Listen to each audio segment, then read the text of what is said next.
ही व्यास पौर्णिमा म्हणजे गुरुपौर्णिमा ही अमावस्येला का साजरी केली जात नाही, पौर्णिमेलाच का? मला वाटतं यामध्ये एक आध्यात्मिक संकेत आहे. चंद्राला स्वतःचा प्रकाश नसतो. बघा मी काय सांगतो ते की बऱ्याच जणांच्या मनामध्ये येईल की ही व्यास पौर्णिमा आपण अमावस्येला का नाही साजरी करत, पौर्णिमेलाच का साजरी करतो?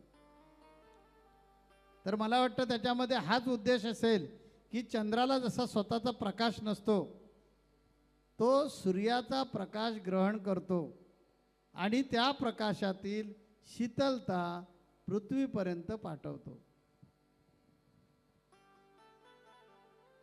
तसंच सद्गुरू करतात.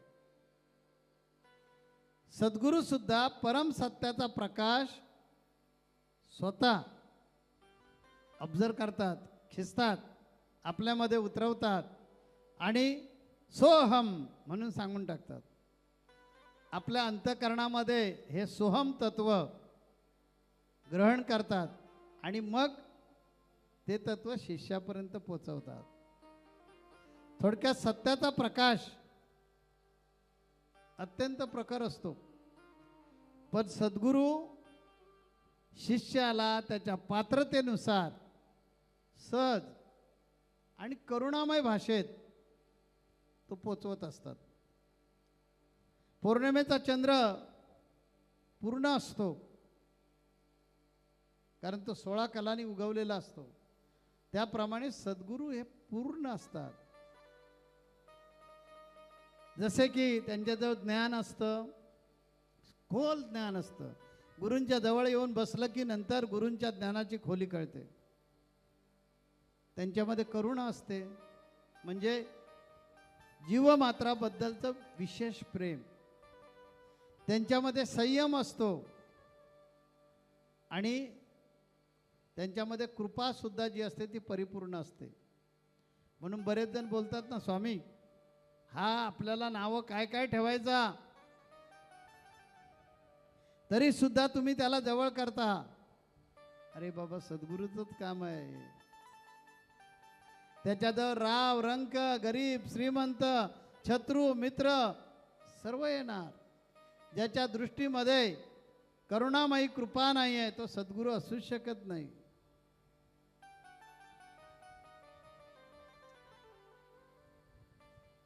परंतु जसा चंद्र आकाशात उगवला आणि आपल्या घराच्या खिडक्या आपण बंद करून घेतल्या तर चंद्राचा प्रकाश आपल्या घरात येणार आहे का, आपल्यापर्यंत पोचणार आहे का? तसे सद्गुरू आपल्याला उपलब्ध असले तरी शिष्याच्या अंतःकरणामध्ये अहंकार, संशय, दुराग्रह आणि स्वार्थ जोपर्यंत आहे तोपर्यंत गुरुकृपेचा प्रकाश त्याच्या अंतःकरणात शिरणार नाही. गुरुकृपेमध्ये कमतरता नसते, लक्षात घ्या. तेच गुरु आहेत की ज्यांनी माझ्या जन्माचं कल्याण केलं. त्याच गुरूंचे अनेक चेले आहेत. ज्या गुरुने मला दगडाला शोधलं आणि आपल्या वैचारिक छिनीनं माझ्यावर घाव मारले आणि माझ्यातली सुंदर मूर्ती बनवली, त्या गुरूंचे अजूनही अनेक चेले आहेत. परंतु त्यांना तो गुरूंचा ज्ञानाचा प्रकाश अजून सुद्धा मिळवता आला नाही.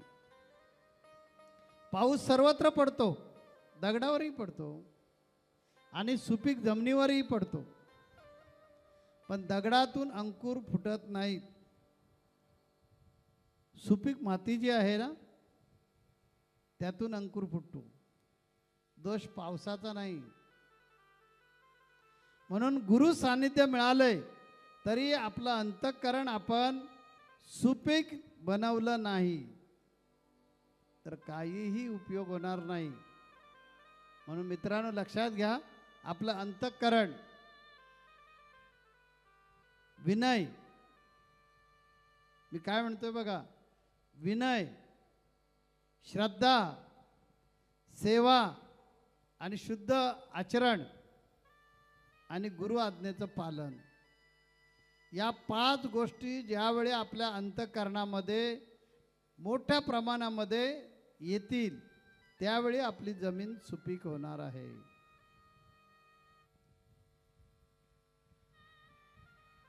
काय सांगितलं मी? हे आपलं जे अंतःकरण आहे ना, ते परमेश्वरमय होण्यासाठी आपल्या अंतःकरण रूपी मातीमध्ये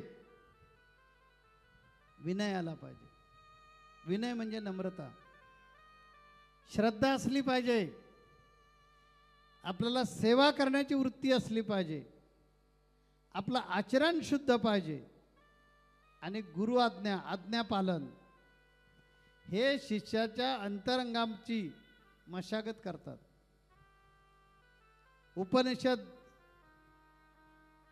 म्हणजे गुरु आणि शिष्य यांच्यातला अंतःकरण स्पर्शी संवाद. हे गुरु शिष्य नातं उपनिषद कालामध्ये जास्त विकसित झालं. तरी उपनिषद म्हणजे काय? तर उपनिषद म्हणजे गुरूंच्या जवळ बसणे. आता जसे तुम्ही बसलेत ना की नाही बसलेत? अंतर आहे भरपूर, होय ना? मानलं तर काहीच नाही अंतर आहे. तुम्ही हे भौतिक अंतर मोजताय, पण ज्याने आपल्या जीवाचे कान केलेले आहेत त्याच्यामध्ये आणि गुरूंमध्ये अंतर काहीच नाही आहे.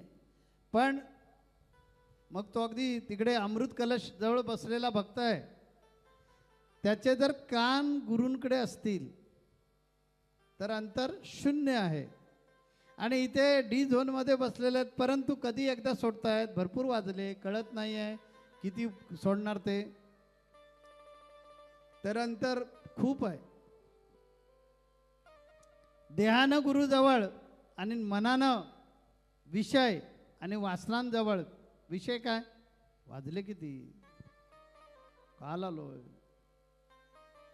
अंगावर कपडे भिजलेले आहेत, उद्या परत ऑफिसला जायचं आहे, असे मनामध्ये जर विषय असतील तर देहानं गुरूंजवळ आणि मनाने विषयांजवळ आपण राहिलो काही उपयोगाचं नाही. आणि ह्या वाऱ्या किती केल्यात तरी सुद्धा काहीच उपयोगाचं नाही. म्हणून शिष्य कसा असला पाहिजे? त्याच्याजवळ जिज्ञासा असली पाहिजे. काय बोलतायत? विनय असला पाहिजे आणि ग्रहणशीलता ज्यांच्या विचारामध्ये आहे तोच शिष्य खऱ्या अर्थाने गुरुपौर्णिमा साजरी करण्यासाठी आलाय असं मला वाटतं. बाप्पा प्रवचन करायचे आणि प्रवचनामध्ये असे काही चिमटे काढायचे. मी म्हणायचो हे मलाच बोललेत, माझा आणि काय त्या गोष्टीचा संबंध नसायचा. पण मी काय म्हणायचोय, मला बोललेत, माझ्यामध्ये तशी काहीतरी चूक असणार. आपण काय म्हणतो, मला नाही ते शौच गुरुजी नाही तो विषय माझा, मी असं वागतच नाही. ते नितीन पाटील आहेत ना, लक्ष देत नाहीत, त्यांच्यासाठी बोलले, माझ्यासाठी नाही बोलले. आम्ही जे घडलो ना त्याचं मुख्य कारण हेच आहे. आम्ही अनेक वेळा बोलतो बाप्पानी गाढव म्हणाले, मी असणार नक्की गाढव. म्हणून गाढव म्हणजे माझ्यामध्ये जे दुर्गुण आहेत गाढवासारखे, त्याला बोलले असतील गाढव. तुम्ही गाढव म्हटलं की काय करता? फक्त देह बघता. सकाळी बघितलं का, एक कुत्र जाऊन तिथे पूजा करत होते. बरेच जण आले, अगदी शिरा ताणत ताणत आले आणि त्याला बिस्किट घालण्याचा प्रयत्न केला, हाकलून घालण्याचा प्रयत्न केला, तो जात नव्हता. मी वरून शेवटी सांगितलं, अरे गप ना बाबा, त्याला पूजा करू दे, तुझं काय बिघडतंय? तू मोठा शांतीदूत आहेस, त्यात तुझे हात असे काय जोडले जात नाहीत की तुला बसायला वेळ नाही आहे गुरूंची पूजा करायला? गप ना, तो करू दे ना पूजा. कारण तुम्ही त्याच्या शरीराकडे बघितलं. त्याच्यातील आत्मा जो आहे तो नाही पाहिला. अध्यात्मामध्ये ना सत्य महत्वाचं आहे. तुमच्यामध्ये खरेपणा असला पाहिजे तर तुम्ही मोक्षापर्यंत जाता. बऱ्याच जणांना असं वाटतं, बरेच जण मला बोलून दाखवतात, स्वामी सगळं कसं काय सांगता तुम्ही, असं नाही बोललं पाहिजे ना, तुम्ही स्वतःला असं काम समजून घेता, का बोलता? अरे रिअल फॅक्ट सांगितली बाबा. जर गुरुने मला गाढव म्हटलं तर मी गाढव असणार, गुरु मला दगड बोलले तर मी दगड असणार. आता दगड नावाची वस्तू तुम्ही बघताय, त्याला मी काय करू? तेव्हा अध्यात्मामध्ये सत्य असणं आवश्यक आहे. त्याच्यासाठी एक दृष्टांत सांगतो मी तुम्हाला. छांदोग्य उपनिषदामध्ये ही कथा आलेली आहे. एक सत्यकाम नावाचा शिष्य, आता छांदोग्य उपनिषद म्हणजे तो काळ आहे, वेदांच्या नंतरचा उपनिषदांचा काळ आहे, आणि त्यामुळे त्यावेळचे जे शिष्य गुरूंकडे शिकायला जायचे, तेव्हा सत्यकाम नावाचा शिष्य गुरुकुलात गेला. त्याला ज्ञान मिळवायचं होतं म्हणून तो गुरु गौतम ऋषींकडे गेला आणि गौतमानं त्याने सांगितलं की मला आताच्या भाषेत ॲडमिशन द्या. आताच्या भाषेत त्या गौतम ऋषींनी त्याला विचारलं की तुझं गोत्र काय? परत आईकडे आला आणि आईला विचारलं की आई माझं गोत्र काय? तर ती म्हणाली, बाळा मी तरुणपणी अनेक ठिकाणी सेवा केली, त्यामुळे तुझे गोत्र काय हे माहीत नाही, तू एवढंच सांग गुरुंना जाऊन, मी जबालाचा पुत्र आहे.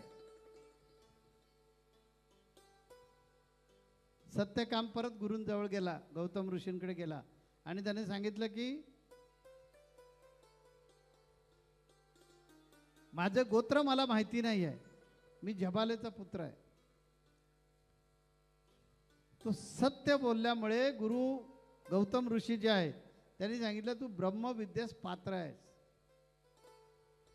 या दृष्टांतातून आपण काय शिकायचं आहे की अध्यात्मामध्ये सत्याला फार महत्व आहे.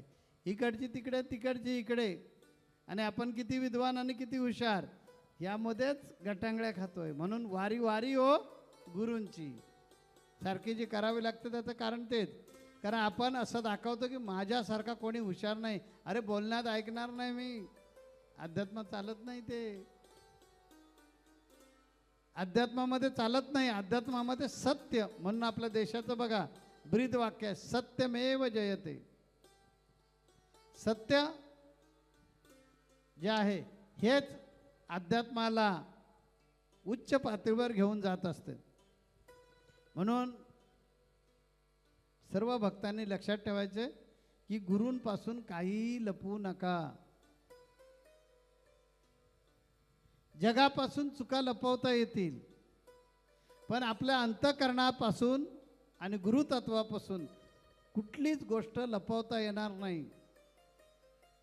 कारण गुरु कुठे आहेत? आपल्या अंतःकरणातच आहेत. देव आहे हृदयात, त्या तिथून काही लपवता येत नाही. आपल्याला वाटतं की आपण खोटं बोललो की स्वामींना कळलेलंच नाही आहे.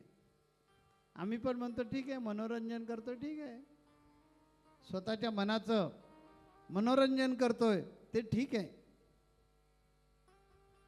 तेव्हा जो माणूस प्रामाणिकपणे आपल्या चुका कबूल करतो आणि सुधारण्याची गुरुनी सांगितल्यानंतर सुरुवात करतो, जो स्वतःच्या दोषावर पांघरून घालत नाही,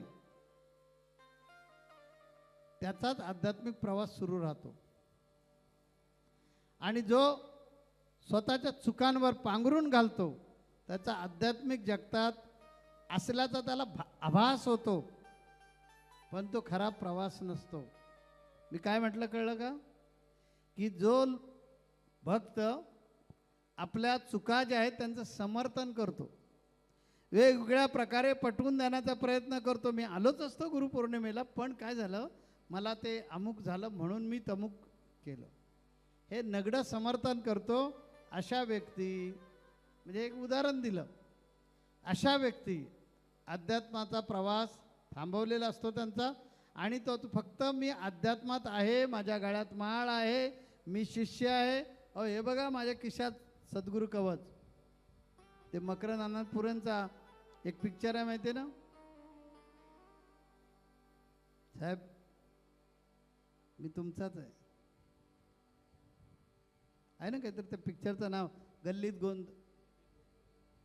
हां आता कळलं सगळ्यांना. त्यामध्ये मकरंद अनासपुरेंच्या खिशामध्ये बरेच जणांचे फोटो असतात. जो राजकीय पक्षाचा माणूस येईल त्याला दाखव, साहेब हे बघा हे माझं आहे, तुम्ही हृदयात आहात. तसं ज्यांनी गळ्यात माळा घातलेत आणि आपल्या असत्य गोष्टींवर पांघरून घालून खुलासे देत बसलाय, त्याने समजून जायचं की आपण आभास निर्माण करतोय की मी अध्यात्मात आहे. जाऊ द्या, भगवान श्रीकृष्ण सुद्धा गुरुकुलामध्ये गेले, गुरूंकडे गेले आणि सांदीपन आश्रमामध्ये जाऊन तिथले गुरुकुलातले नियम पाळले. ते स्वतः भगवंत होते तरी सुद्धा सरपण गोळा करायला जायचे. गुरूंची गाई वासरं त्यांनी राखली. एवढंच काय की ज्या वेळेला ते शिक्षण पूर्ण करून बाहेर पडणार, त्या गुरुमातेची आज्ञाप्रमाण मानून त्यांचा गुरूंचा जो मृत पुत्र होता तो सुद्धा त्याने आणून दिला. ते असं नाही म्हणाले की मी एक राजा आहे, एवढं काय तर मी भगवान आहे. गुरु वाक्य मंत्रमूल्यम. तेव्हा हे जे ज्ञान आहे, हे आत्मज्ञान मिळवायचं असेल तर आपल्यामध्ये विनय हवा आहे. ज्ञान कधीच वाद घालत नाही. जो भक्त ज्ञानी आहे तो कधी वादविवाद घालत बसत नाही. तो आपलं नगडं समर्थन कधी करत नाही, कारण त्याच्या बुद्धीला विनयाची जोड असते. जे समर्थन करतात, नगडं समर्थन करतात, त्यांनी समजून जायचं त्यांच्यामध्ये विनय नाही आहे. अशी ही परंपरा, गुरु शिष्य परंपरा भगवान रामानंदाचार्यांनी आंदोलनामध्ये रूपांतरित केली आणि अनेक संप्रदाय तयार झाले. अगदी भगवान रामानंदाचार्य 13व्या-14व्या शतकामध्ये, म्हणजे वेदकालीन चाललेली परंपरा 13व्या-14व्या शतकापर्यंत तिचं रूपांतर भक्तीमध्ये झालं. ठिकठिकाणी वेगवेगळे संप्रदाय निर्माण झाले आणि देवाला समर्पण करण्यासाठी रामानंदाचार्यांनी हे जे वेदतुल्य गहन असं जे ज्ञान होतं की सत्य, विनय, क्षमा, करुणा ही जर त्या माणसामध्ये यायला पाहिजे असेल तर त्यांनी काय केलं पाहिजे, देवाची भक्ती केली पाहिजे असं सांगून सगळ्यांना त्याचा अधिकार आहे हे सांगून सगळ्यांना अधिकार देऊन हे भक्ती आंदोलन सर्वत्र पसरवलं. म्हणून ही गुरु परंपरा आज आपल्या भारतामध्ये दिसते. कारण अनेक संप्रदाय त्यानंतर तयार झाले. वारकरी संप्रदाय असेल, हरे राम हरे कृष्ण संप्रदाय असेल, विष्णू संप्रदाय असेल, निंबार्काचार्य संप्रदाय असेल, रामावर्त संप्रदाय असेल, असे अनेक संप्रदाय त्यामुळे तयार झाले. आणि ही गुरु शिष्य परंपरा या अशा प्रकारे चालत चालत चालत चालत आपल्यापर्यंत आले. गुरु ही कसे आहेत बघा, शक्ती कशी आहे ती बघा. एकच सूर्य असतो, त्या सूर्याच्या प्रकाशामध्ये बर्फ वितळतो. बघा मी काय म्हणतोय, गुरु कसे आहेत तर गुरु म्हणजे सूर्य आहे. त्या सूर्याच्या प्रकाशामध्ये बर्फ वितळतो आणि त्या सूर्याच्या प्रकाशामध्ये चिखल कठीण होतो. सूर्य एकच आहे. परिणाम हा त्या वस्तूच्या स्वभावावर अवलंबून असतो. त्यामुळे आजचा हा एक उपदेश एखाद्या भक्ताचं जीवन बदलेल. मी म्हणणार होतो आणि दुसरे टाळ्या वाजवतील, परंतु भयंकर धीरगंभीर झालेला आहात तुम्ही. कारण तुम्ही म्हणताय की स्वामीजी आम्हाला भयंकर चिमटे काढताय.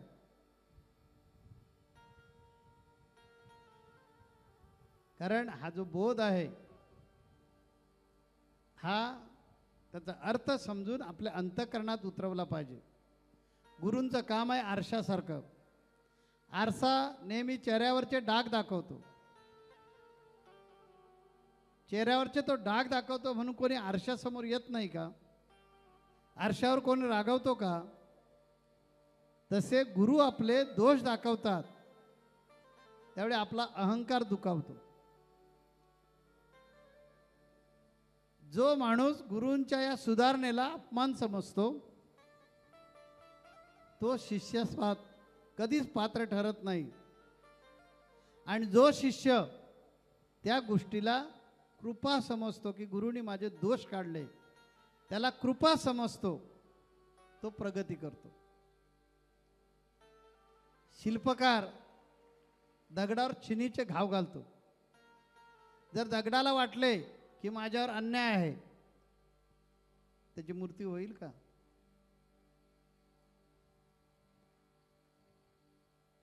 शिल्पकाराला एवढंच माहिती असतं या दगडात मूर्ती दडलेली आहे. आणि सद्गुरूंना एवढंच माहिती असतं हे सगळे जे बसलेले आहेत त्यांची योग्यता फार उच्च आहे, गुरूंवर प्रचंड प्रेम आहे, परंतु थोडेसे जे दुर्गुण आहेत ते वैचारिक छिनी मारून काढून टाकले पाहिजेत. कारण ज्यावेळी तुम्ही माझ्यापेक्षाही मोठे व्हाल ज्ञानानं, त्यावेळी खऱ्या अर्थानं गुरुपौर्णिमा साजरी झाली.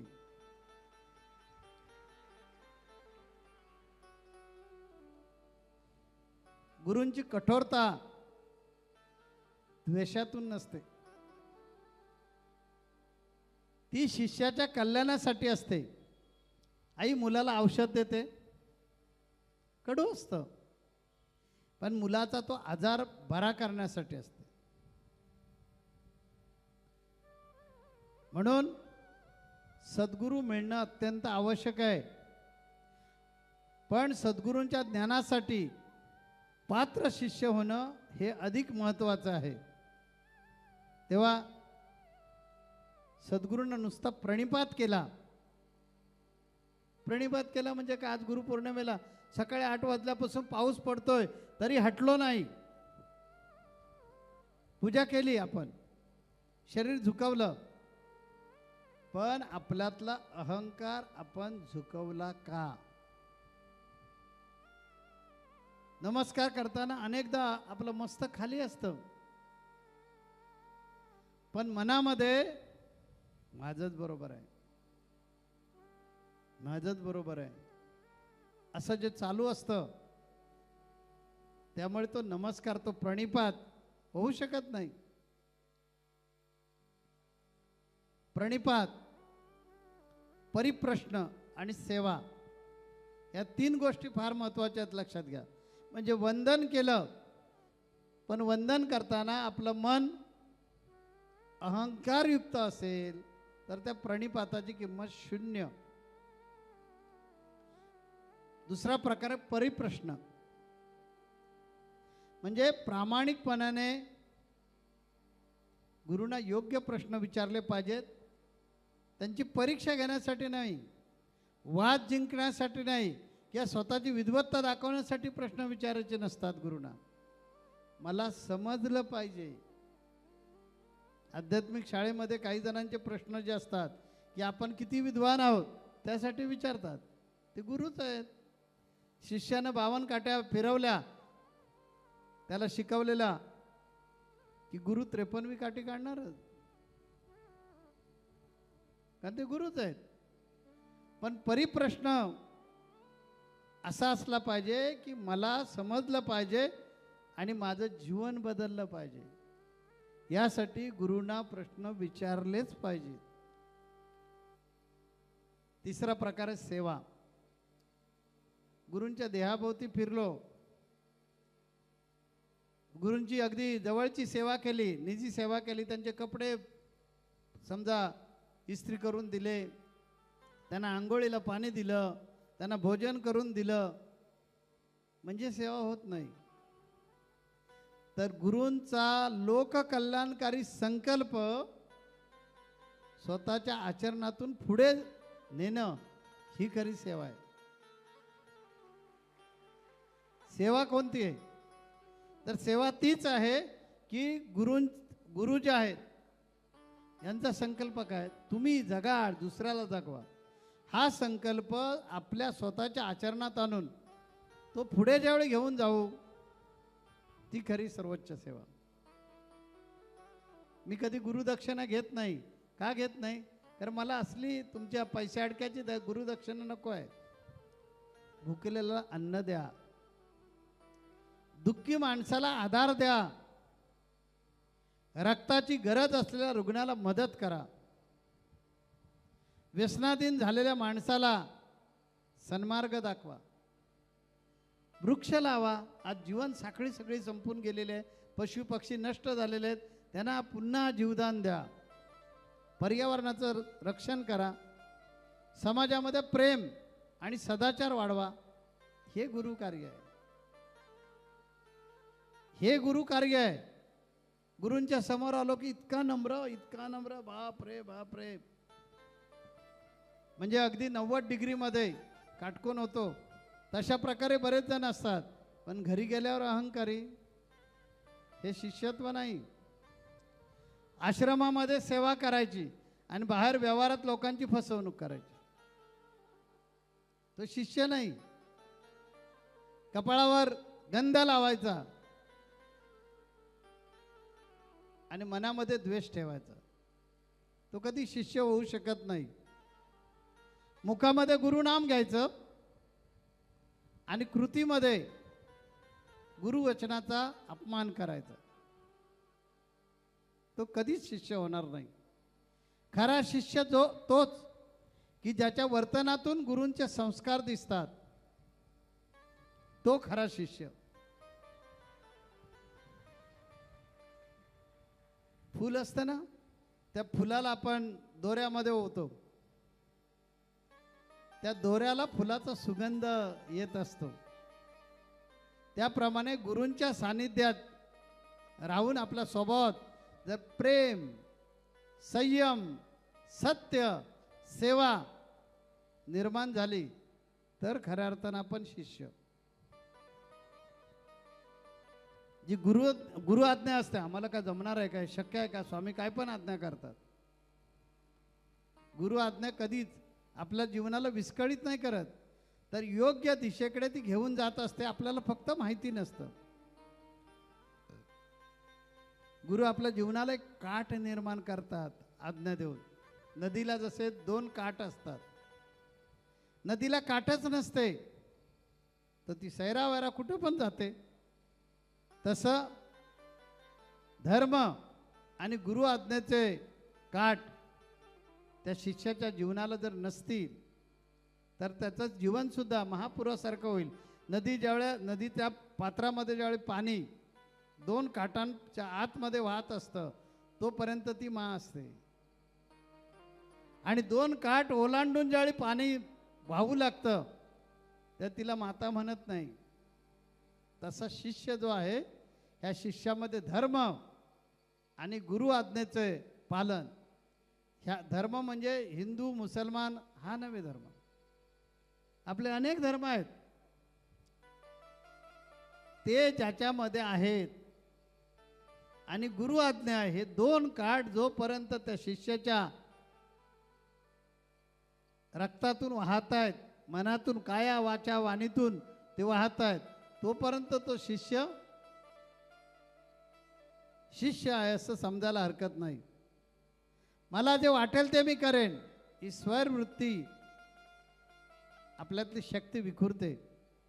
म्हणून शिष्याने गुरूंची आज्ञा समजून जे काय आचरण असेल ते आनंदाने स्वीकारलं पाहिजे. गुरु एखादी सेवा सांगतात, त्यामध्ये शिष्याचा अहंकार कमी करायचा असतो, त्याच्या शिस्त निर्माण व्हावी आणि त्याच्या हातून लोककल्याणकारी कार्य घडावीत असा उद्देश असतो. आज गुरुपौर्णिमेच्या पवित्र दिवशी मी तुम्हाला सांगतो की गुरुवचनाचा प्रकाश आपल्या अंतःकरणामध्ये जर उतरला पाहिजे तर गुरुचरणी नतमस्तक व्हा, गुरूंची कृपा मागा आणि त्या कृपेसाठी आपलं जीवन पात्र बनवा. गुरूंचं नाव घ्या, पण आपल्या वर्तनाने त्या नावाचा गौरव झाला पाहिजे. मी काय सांगितलं? गुरूंचं नाव घ्या, पण त्या नावाने म्हणजे आपल्या वर्तनाने त्या नावाचा गौरव झाला पाहिजे. आपल्या प्रत्येक कृतीमध्ये एकच भाव असला पाहिजे, हे गुरुदेव हा देह तुमचा आहे, ही बुद्धी तुमची आहे, हे सामर्थ्य तुमचं आहे. माझ्याकडून जे काही चांगलं घडेल ते आपल्या कृपेनेच घडेल. माझ्या दोषांचं मला दररोज दर्शन घडवा. माझ्यामधले जे दोष आहेत ते सोडण्याचं सामर्थ्य द्या. माझ्या जीवनाचा उपयोग केवळ माझ्यासाठी न राहता धर्म, समाज, राष्ट्र आणि मानवतेच्या कल्याणासाठी होऊ द्या, अशी शरणागती स्वीकारा. त्यावेळी गुरुपौर्णिमा होते. त्यावेळी गुरुपौर्णिमा संपन्न होणार आणि मग आपल्या मनामध्ये एकच तगमग उठणार. ती ऐकूया या अभंगातून. तुझी स्मृती होता देवा.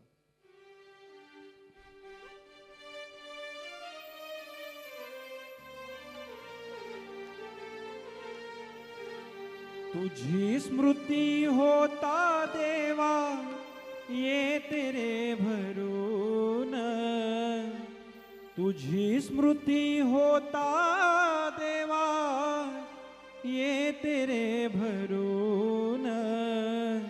नित्य नित्य तुझ्या संगे राहावे बसून, नित्य नित्य तुझ्या संगे राहावे बसून, नित्य नित्य तुझ्या संगे राहावे बसून.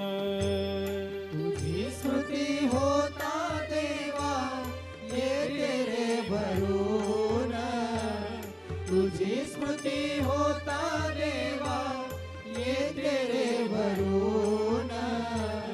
नित्य नित्य तुझ्या संगे राहावे बसून, नित्य नित्य तुझ्या संगे राहावे बसून, नित्य नित्य तुझ्या संगे राहावे बसून. तुझी स्मृती होता देवा ये तेरे भरून, तुझी स्मृती होता देवा ये तेरे भरून.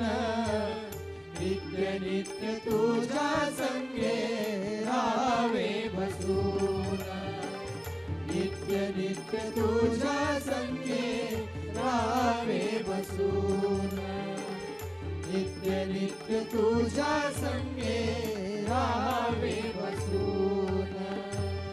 गणगोत सारे द्यावे रे सोडून, गणगोत सारे द्यावे रे सोडून, गणगोत सारे द्यावे रे सोडून, गणगोत सारे द्यावे रे सोडून. वाटे माता पिता नसे आप्त इष्ट कोण, वाटे माता पिता नसे आप्त इष्ट कोण. वाटे माता पिता नसे आपले इष्ट कोण, वाटे माता पिता नसे आपले इष्ट कोण. तुझ्या विण दयाळा कोण महान तुझ्या विण दयाळा कोण नसे महान नित्य नित्य तुझ्या संगे राहावे बसून नित्य नित्य तुझ्या संगे राहावे बसून नित्य नित्य तुझ्या संगे राहावे बसून कुणाचे दुःख धरून कुणाचे हे सुख कुणाचे दुःख धरून कुणाचे सुख कुणाचे दुःख धरू कुणाचे सुख कुणाचे दुःख धरू कुणाचे सुख ममता कुणाची मनी कुणाची रे माया ममता कुणाची मनी कुणाची रे माया ममता कुणाची मणी कुणाची रे माया ममता कुणाची मणी कुणाची रे माया तुझ विण प्रभू असे जग शून्यमय तुझ विण प्रभू असे जग शून्यमय नित्य नित्य तुझ्या संगे राहावे बसून नित्य नित्य तुझ्या संगे राहावे बसून नित्य नित्य तुझ्या संगे राहावे बसून ओखटा प्रपंच लटकी नाती ओखटा प्रपंच लटकी नाती ओखटा प्रपंच लटकी नाती ओखटा प्रपंच लटकी नाती लटकारी वाज ही नहीं रीती लटकारी वाज ही नहीं रीती लटकारी वाज ही नहीं रीती लटकारी वाज ही नहीं रीती तुझ्या ठाई देवा विश्वाची उत्पत्ती तुझ्या ठाई देवा विश्वाची उत्पत्ती नित्य नित्य तुझ्या संगे राहावे बसून नित्य नित्य तुझ्या संगे राहावे बसून नित्य नित्य तुझ्या संगे राहावे बसून शेगावीच्या गजानना तूच माय बाप शेगावीच्या गजानना तूच माय बाप शेगावीच्या गजानना तुझ माय बाप शेगावीच्या गजानना तुझ माय बाप शेगावीच्या गजानना शेगावीच्या गजानना शेगावीच्या गजानना तूच माय बाप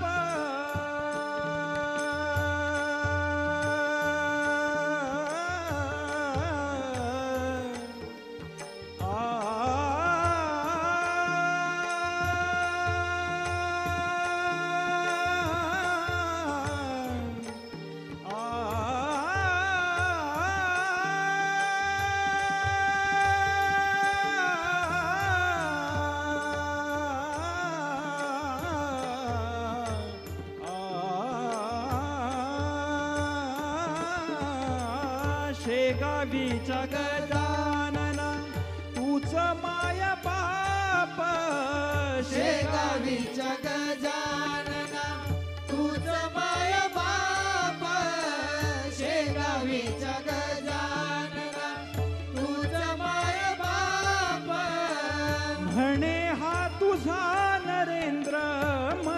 तुझा ध्यास म्हणे हा तुझा नरेंद्र मज तुझा ध्यास म्हणे हा तुझा नरेंद्र मज तुझा ध्यास म्हणे हा तुझा नरेंद्र मज तुझा ध्यास जे जे काही माझे आहेस तू सर्वस्व जे जे काही माझे आहेस तू सर्वस्व नित्य नित्य तुझ्या संगे राहावे बसून नित्य नित्य तुझ्या संगे राहावे बसून नित्य नित्य तुझ्या संगे